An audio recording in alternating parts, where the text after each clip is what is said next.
Hindi lang nitong nagdaang habagat, isang buwan na palang iniinda ng mga taga Macabebe, Pampanga ang baha na namamaho na at kulay lumot pa. Perwisyo po ito para sa mga residenteng dinidiskartehan na lang ang mabuhay sa gitna ng baha.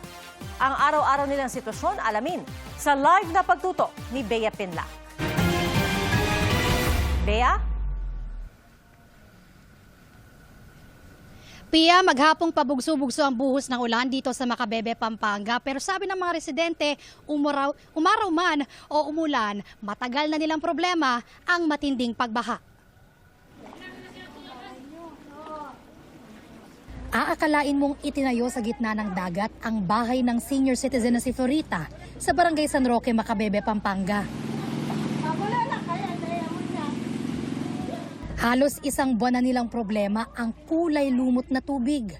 Bukod sa kanilang sala, pati mga kama nila, lubog sa tubig.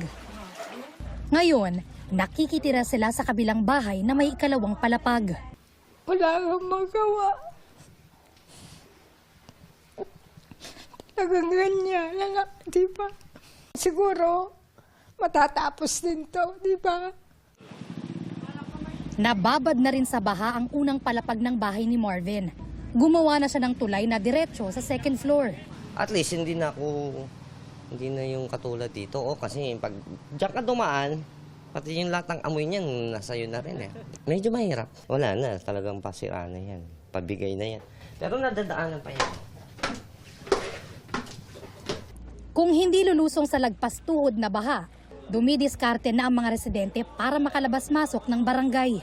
May gumagamit ng inflatable bed, sumasakay ng bangka, o pinataasan na ang mga tricycle. Malaking tubig eh. Walang hanap buhay kung hindi tataas. Pag hindi na kaya, wala na. Bangka na. Paralisado rin ang mga negosyo. Apektado lahat. Lahat ng may nagtatrabaho, walang income. Kung hindi ka gagawa ng sariling diskarte, hindi mo naman pwedeng pabayaan yung pamilya.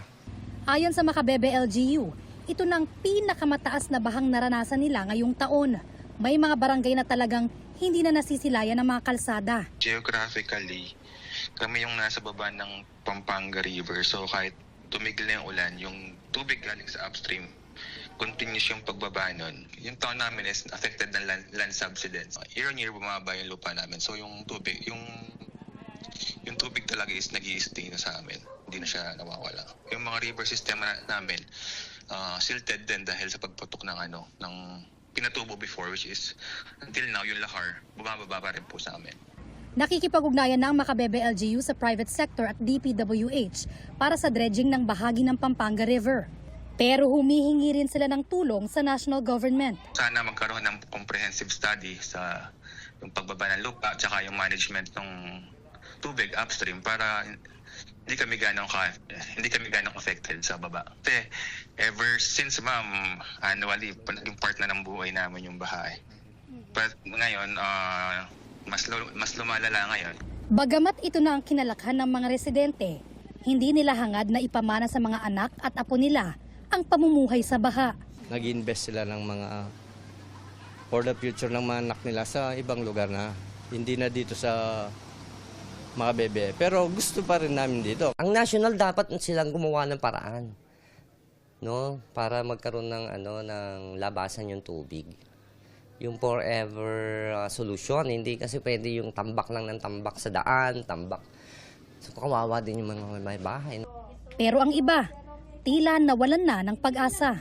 Yung mga ibang nasa gobyerno naman natin silang nagpapayaman.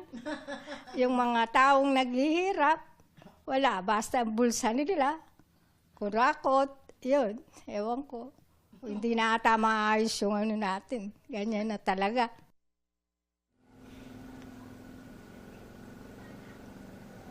Pia, may alok naman na libreng sakay ang Macabebe LGU para sa kanilang mga residente. Yung mga ganitong pag-ulan, Pia, bagamat pabugso-bugso at mahina hanggang sa katamtaman, ay dagdag pangambayan sa mga residente na baka matagalan pa bago tuluyang humupa o mabawasan man lang ang pagbaha sa kanilang lugar.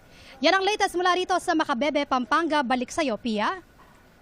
Maraming salamat, Bea Pinlac.